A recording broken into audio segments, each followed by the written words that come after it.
Assalamualaikum warahmatullahi wabarakatuh. Di sini saya akan menjelaskan bab tentang wilayah dan tata ruang. Sebelumnya perkenalkan dulu, nama saya Siti Solikatun Nadhiroh dari Pendidikan Geografi 2018A NIM 4.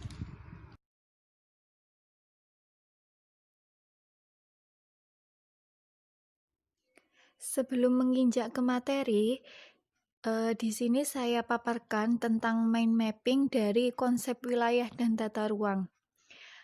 Yang pertama ada wilayah dan tata ruang, yang kedua dan pertumbuhan wilayah, yang ketiga perencanaan tata ruang kota, provinsi, dan nasional, yang keempat permasalahan dalam penataan tata ruang wilayah.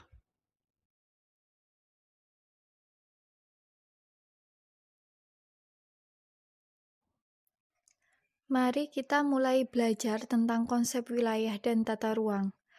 Sebelumnya, saya berikan 3 contoh gambar. Silakan kalian amati.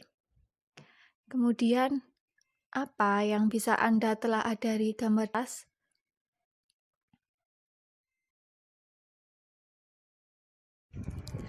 Bab yang pertama yang kita bahas yaitu wilayah dan tata ruang. Konsep wilayah.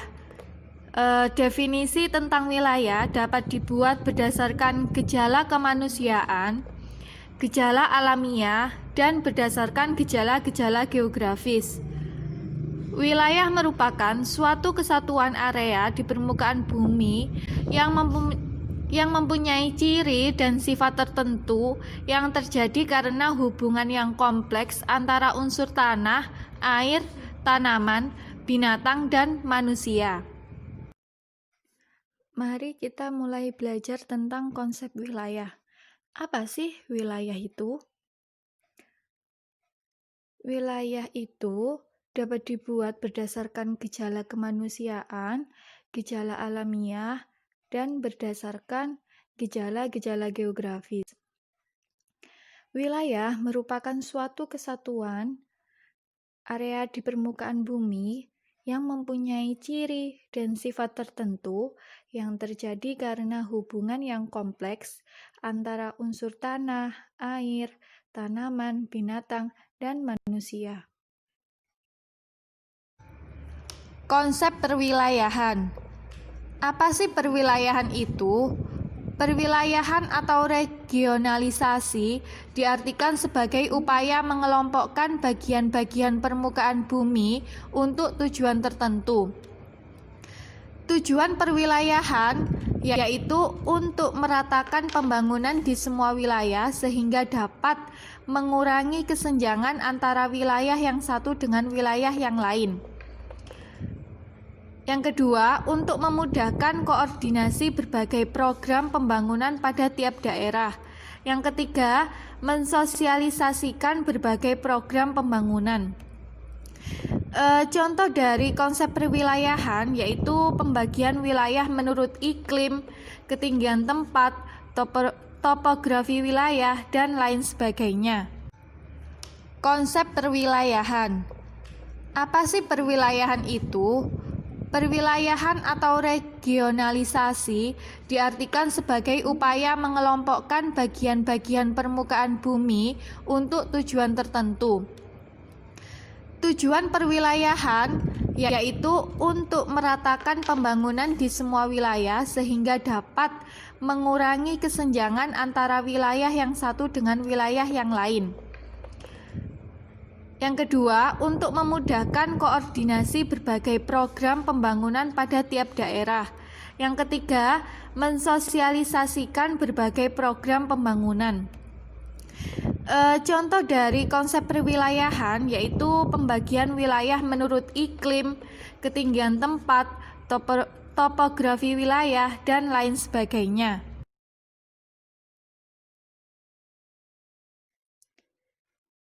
Klasifikasi wilayah. Yang pertama, wilayah homogen atau formal. Wilayah formal yaitu wilayah yang dicirikan berdasarkan keseragaman atau homogenitas tertentu, misalnya berdasarkan kriteria fisik atau alam maupun kriteria sosial budaya. Yang kedua, wilayah nodal atau fungsional. Wilayah fungsional yaitu wilayah yang dicirikan dengan kegiatan yang saling berhubungan antara beberapa pusat kegiatan secara fungsional. Misalnya, wilayah Jabodetabek secara fisik memang berbeda atau heterogen, namun secara fungsional saling berhubungan dalam memenuhi kebutuhan hidup di setiap wilayah. Yang ketiga yaitu wilayah perencanaan. Wilayah perencanaan mendefinisikan wilayah perencanaan atau planning region atau programming region sebagai wilayah yang memperlihatkan koherensi atau kesatuan keputusan-keputusan ekonomi. Wilayah perencanaan dapat dilihat sebagai wilayah yang cukup besar untuk memungkinkan terjadinya perubahan-perubahan penting dalam penyebaran penduduk dan kesempatan kerja. Yang keempat yaitu wilayah administratif. Wilayah administratif adalah wilayah yang batas-batasnya ditentukan berdasarkan kepentingan administrasi pemerintahan atau politik, seperti provinsi, kabupaten, kecamatan, desa atau kelurahan, dan RT/RW.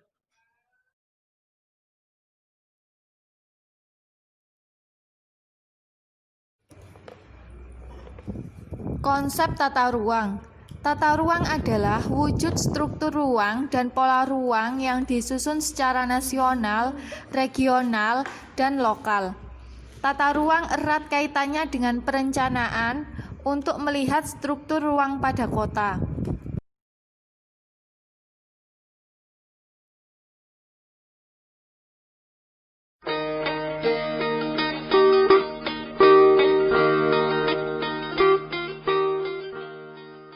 Apakah kalian mengenal apa itu ruang?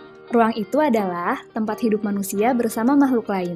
Jadi harus dijaga supaya tidak saling mengganggu. Kita harus bisa berbagi ruang dengan makhluk lain, walaupun manusia dapat memanfaatkan ruang manapun juga, di darat, laut, udara, bahkan di dalam bumi. Ruang dibedakan berdasarkan beberapa hal. Contohnya, ruang berdasarkan fungsi utama kawasan. Di antaranya kawasan lindung, yaitu kawasan yang sama sekali atau tidak boleh digunakan secara bebas. Dan kawasan budidaya, yaitu kawasan yang dapat digunakan secara bebas, namun tetap sesuai dengan aturan yang ada. Ruang berdasarkan administrasi, di antaranya kecamatan, kota, kabupaten, provinsi, dan negara. Ruang berdasarkan kegiatan kawasan, yaitu kawasan perkotaan dan kawasan perdesaan. Ruang juga memiliki karakternya masing-masing. Contohnya, Kota Samarinda dengan dominasi kegiatan perumahan, pusat kegiatan pemerintahan dan jasa di Provinsi Kalimantan Timur. Kabupaten Kutai Kartanegara dengan dominasi kegiatan pertambangan dan pelestarian lingkungan hutan. Kegiatan pertambangan diupayakan tidak mengganggu kelestarian lingkungan. Dengan penataan ruang, tidak akan terjadi perselisihan, apalagi jumlah penduduk terus bertambah, sedangkan ruang yang tersedia di bumi terbatas. Sekali lagi, penataan ruang dilakukan dengan membagi ruang agar kebutuhan manusia dapat dipenuhi dengan mudah. Misalnya, ada ruang yang diatur untuk kawasan pendidikan, kawasan perkantoran, pertokoan, serta dilengkapi dengan jalan, jembatan, saluran irigasi, dan sebagainya. Diharapkan melalui penataan ruang, kehidupan kita menjadi lebih nyaman. Penataan ruang itu sendiri merupakan sebuah proses yang terdiri dari 3 hal, yaitu perencanaan, pemanfaatan, pengendalian pemanfaatan ruang. Penataan ruang dimulai dengan menyusun rencana tata ruang. Inilah beberapa bentuk hasil penyusunan rencana tata ruang, yaitu rencana tata ruang kota atau kabupaten, rencana tata ruang provinsi, dan rencana tata ruang nasional. Sementara itu, pemanfaatan ruang adalah upaya kita dalam menggunakan ruang sesuai peruntukannya, misalnya perumahan, kawasan industri, pertanian, kawasan komersial, dan sebagainya. Jika nanti kalian akan memanfaatkan ruang, tentunya memperhatikan kebutuhan serta kualitas yang harus dijaga. Bagian penting lainnya dari penataan ruang adalah pengendalian, yaitu upaya menjaga agar pemanfaatan ruang sesuai dengan rencana tata ruang yang telah disusun. Pengendalian dilakukan melalui mekanisme yang ada. Akibat tidak dipatuhinya rencana tata ruang serta tidak adanya pengendalian, maka dapat kita lihat terjadinya alih fungsi lahan. Misalnya, lahan yang dulunya pertanian dan perkebunan menjadi lahan pertambangan, perumahan, dan lain-lain. Masalah lainnya yaitu permukiman padat penduduk, kemacetan di jalan-jalan utama, terbatasnya ruang terbuka untuk tempat bermain anak-anak, kemiskinan pada pedalaman. Lalu, apa yang bisa kita lakukan? Kalau sudah dewasa nanti, kalian bisa ikut membuat rencana tata ruang dalam forum musyawarah rencana pembangunan di tingkat desa atau kecamatan, bahkan di tingkat provinsi. Tapi saat ini, paling tidak kalian bisa ikut berperan besar dengan tidak menambah kemacetan dan polusi udara dengan memilih alat transportasi yang cocok. Kalau jarak dekat dengan berjalan kaki, dan jika agak jauh dengan bersepeda. Jangan kemana-mana naik motor, masa isi pusat warung sebelah naik motor? Ayo peduli penataan ruang. Untuk lebih jelasnya, simaklah video berikut ini.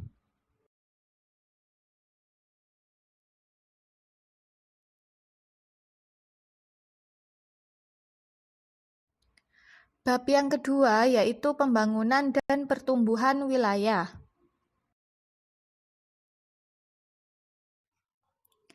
Dari gambar tersebut, apa sih konsep pembangunan itu? Secara etimologis, berasal dari kata bangun, diberi awalan pem dan akhiran an, guna menunjukkan perihal pembangun. Secara ensiklopedia, kata pembangun jadi bahasa dan konsep dunia. Pertumbuhan, rekonstruksi, modernisasi, westernisasi, perubahan sosial, pembebasan, pembaharuan, dan pembangunan bangsa.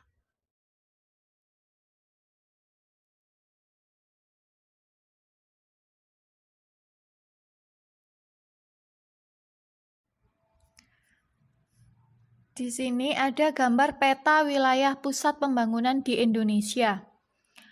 Wilayah pusat pertumbuhan dan pembangunan di Indonesia, wilayah pembangunan utama A, pusat pertumbuhan utama di Medan. Yang kedua, wilayah pembangunan utama B, pusat pertumbuhan utama di Jakarta. Yang ketiga, wilayah pembangunan utama C, pusat pertumbuhan utama di Surabaya. Yang keempat, wilayah pembangunan utama D, pusat pertumbuhan utama di Ujung Pandang. Pusat pertumbuhan wilayah di Indonesia. Jakarta adalah satu wilayah di Indonesia yang mengalami perkembangan yang pesat. Begitu juga kota-kota lainnya di Indonesia, sehingga setiap daerah mempunyai pusat pertumbuhan yang menjadi daya tarik bagi tenaga buruh dari pinggiran. Mempunyai daya tarik terhadap tenaga terampil, modal, dan barang-barang dagangan yang menunjang pertumbuhan suatu lokasi.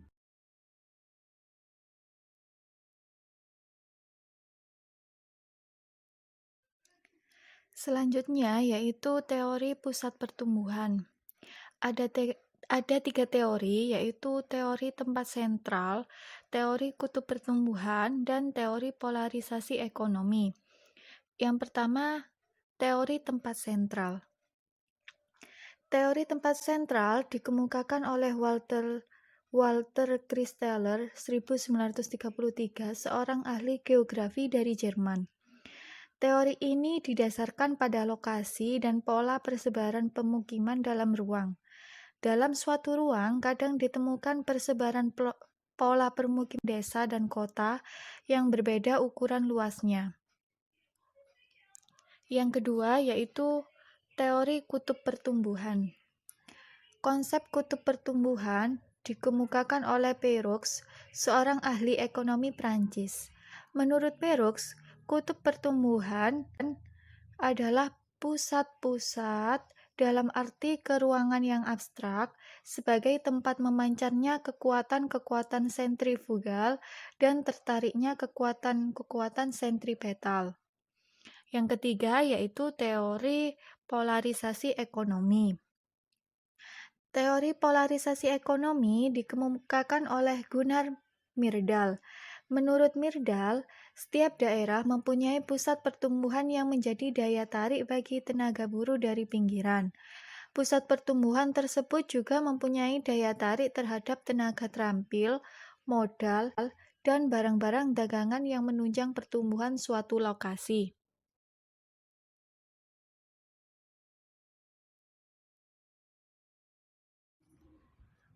Bab yang selanjutnya yaitu perencanaan tata ruang nasional, provinsi, dan kabupaten atau kota.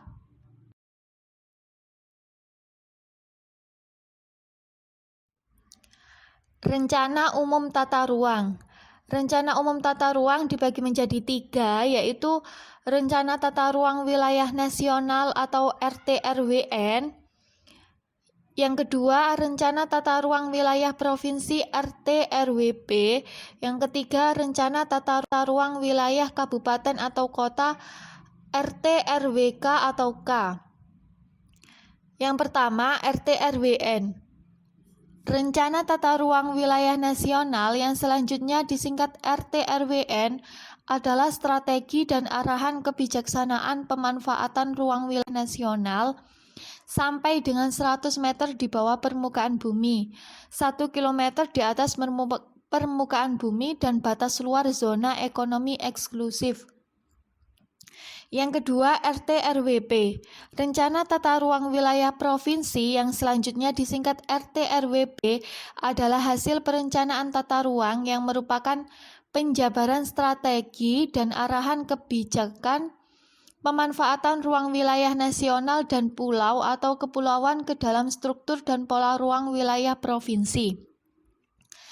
Yang ketiga, RT-RWK atau K, Rencana Tata Ruang Wilayah Kabupaten atau Kota adalah hasil perencanaan tata ruang yang merupakan penjabaran RT-RWP ke dalam struktur dan pola ruang wilayah kabupaten atau kota.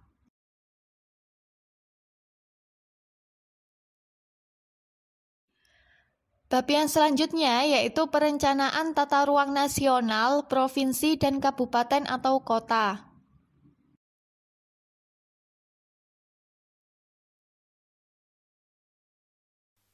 Tata kelola konsep tata ruang Jakarta menjadi salah satu persoalan menonjol di Jakarta. Penataan pemukiman kumuh serta penyediaan rumah yang layak bagi warga dilakukan untuk perbaikan Jakarta ke depannya.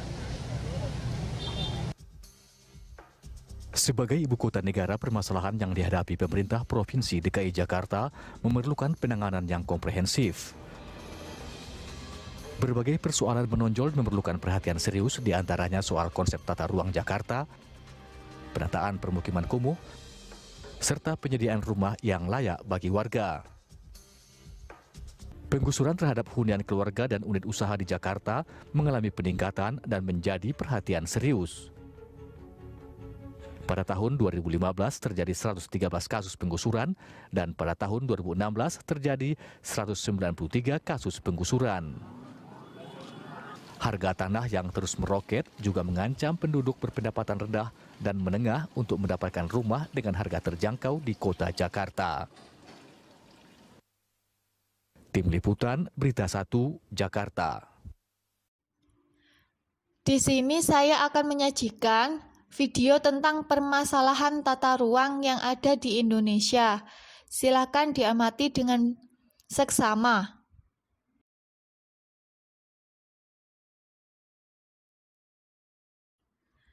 Strategi penataan ruang dan wilayah di Indonesia. Ada strategi integrasi spasial, yang kedua strategi kutub pertumbuhan, yang ketiga strategi desentralisasi teritorial, yang keempat strategi pengembangan kota kecil menengah, yang selanjutnya strategi rural urban linkages, yang selanjutnya strategi agropolitan.